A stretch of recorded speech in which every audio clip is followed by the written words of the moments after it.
That blew every kid's mind. We're going to be talking about rotoscoping and green screen. Man, explosions. Frame by frame? By hand? It's a still frame when he's going, Okay, we need to cut that part out. What do you think of the new me? I'm like, all right, he's going to shoot monkey heads out. That makes sense. I'm Rick. I'm Vic. This is Behind the Power with Rick Shick. Today we're going to be talking about Mighty Morphin Power Rangers. You worked on the Zord transformation, right? Yep. Let's show him the power of thunder. Yeah, that's one of the first things I did. And this was you. This is me. So in the background, you see there's a sky. So that's a scrim that we painted. I think Rick Cortez and I painted it, but we painted a bunch of sky. And at the bottom, we painted a little row of mountains. So on the right side, there's like a notch that you can see that's painted. So that's one layer. And then there's a background layer of mountains that are big and chunky. And then there's a foreground element too. The foreground is a separate element. It's a plank of wood that's shot over blue screen. How long was it? It was about this long. So you just had to keep looping just it? Mountain range. Well, you just pass by it once and then you'd reset and pass by it again. So you'll notice in each transformation, each Zord is going by the exact same backplate. Oh, okay. It's like we didn't have different backplates. It wasn't like, well, we got to make 6 different Power Rangers, and this one should be a volcano, and this one should be a jungle. Nah, it's like, and I tried to make it look like the mountains in Valencia. So it's like, just like the dirty hills of Valencia that they're flying on. Did that match the Sentai footage? Like some of it, because basically not. There's a couple of shots where it looks similar-ish.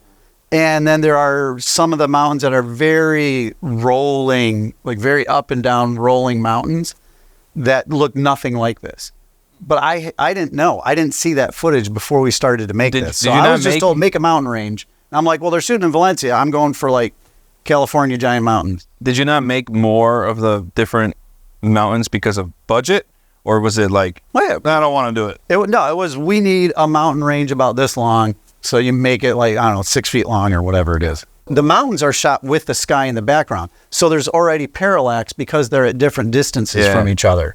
And right? So and as blur. the camera slides by, you get the motion blur.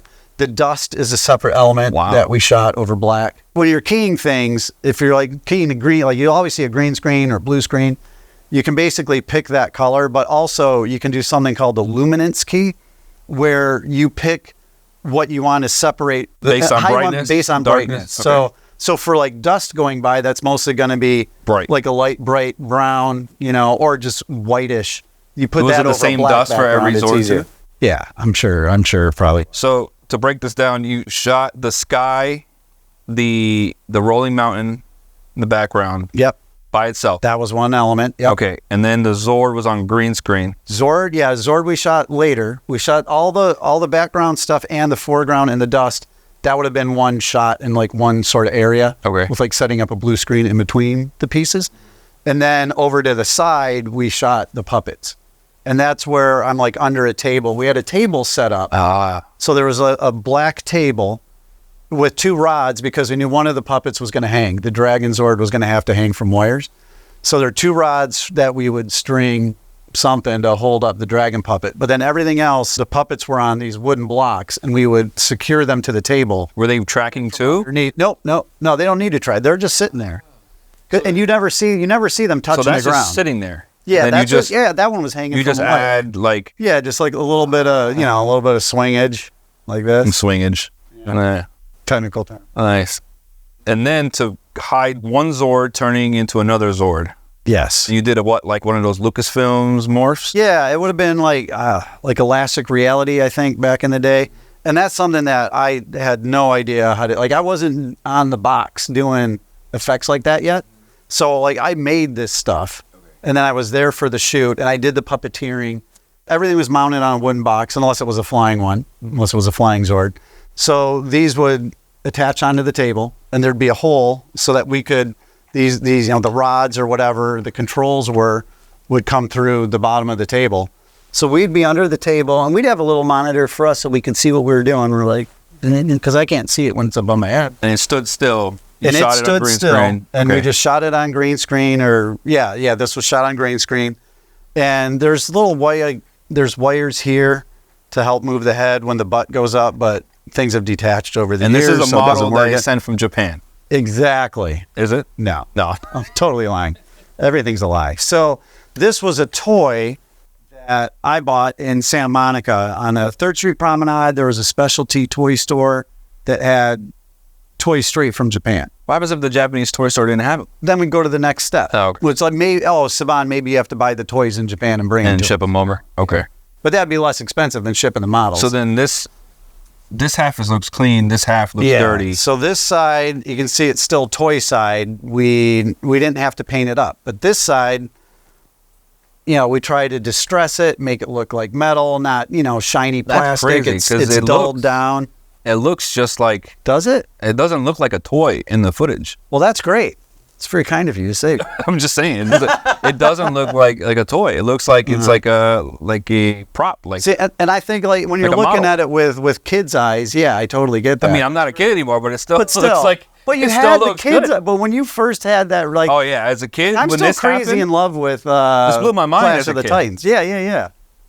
But like when I look at the Japanese models compared to this, they're more articulate. They have more movement in them. it doesn't in the footage. Like we're looking at it right now. Yeah, it that doesn't looks look cool to you. It looks like a model, like they would, like something that like Christopher Nolan would do now, and he would just. It looks great.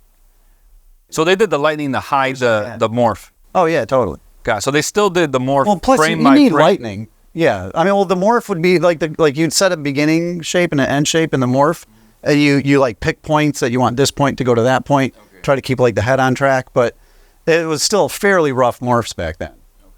The lightning hides it. And then the complete- lightning helps to hide it. Yeah. Each little bolt is hand drawn. That's funny. We do Each that now. little shape is hand drawn. We'll use transitions or like elements, scribble elements, or Yeah. like some type of like light flash to hide like a cut. And then back then, what year was this? 94. 94. Still doing it back then. That's pretty cool. Yeah, I mean, well, to this day, if I need lightning, I want to do it hand drawn. Put this in my office. I think she recognizes my voice. Now what? Monkey Monster, he's hitting them, and they want something extra. They want some kind of energy that's specific to him. So they actually have these explosions in their chest. They have squibs that are going off when he hits them. And we're like, we got to make something up. And they don't know what they want. We don't know what we want it to be. And it's like, all right, well, I like this monkey dude. I think he looks really super cool. So I'm going to take his head and make his head part of the effect so that when he hits them, I that see it. his head appears. It's a still frame of some other shot of the monkey guy when he's going, "Arr!" And so I've basically, frame at a time, I've attached it to their chest. I've animated it and tracked it to match. Frame by frame? By hand? It's called animation, man. You rotoscoped, did you? Oh, yeah. We had to rotoscope him back over the top. You have to make a mat to put him back over the top. And back then, you had to draw every frame. So like so nowadays, if you do rotoscoping and I'm going to outline you, like here's your arm. I'm going to outline your arm. I'm going to draw a line that has key points in it that is a shape. And then each of these points is going to have a tangent that you can adjust. Yeah. Right. And then, so when you move, I can usually there's an axis and then I can spin the whole thing, but then I can adjust each of these points. And so the computer does a lot of the thinking for you. Back then, this was your arm, I would paint it. And if your arm changed position like that, I have to paint a whole new arm. Oh my God. So each frame was painted.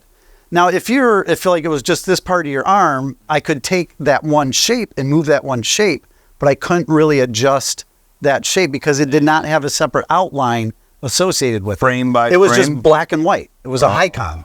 We called it a Hicon. No. So yeah, so a lot of this, especially when they're moving that fast and his hair's going and his collar's flopping around. Yeah. But so then, how did you do the hair? Because look at the fine. It's just a few frames where they're over each other. So I always think of what we do as layers. It's like cut out layers of paper. Like film is a piece of paper, right? So there's the background layer. That's the footage they shot. Yeah. Then there's like the head element, and it's kind of spinning like this because I can corner pin those edges. And then I would take the background as a third layer on top, and I could paint it back over the top. So once all that was composited together, on the edge of his head, there are little streaks coming out. That's just turning on a smear brush and just smearing the edge of the monkey head. Yeah, I can see it's not like perfectly fine-tuned to the hair. I don't expect you to paint every single fine little thing. See, like all the smears coming off it. Yeah. That's just me smearing on the final So image. it was just easier to do it that way. I want it to look like energy coming off of it. Yeah. That's better. So, yeah. And how long did this shot take when it's only like Who 8 knows? seconds? This less than a day. Oh, okay. You know, we would actually, so we worked at night when I started on this. We worked at night. We're a full production facility. So it was a big production house. And like, there were a bunch of Warner Brother clients. And Power Rangers was just one of the clients that we had. Or Saban was one of the clients we had. Moshe Barkat had a relationship with Chaim Saban. So Chaim Saban's like, yeah, you do our post. And great.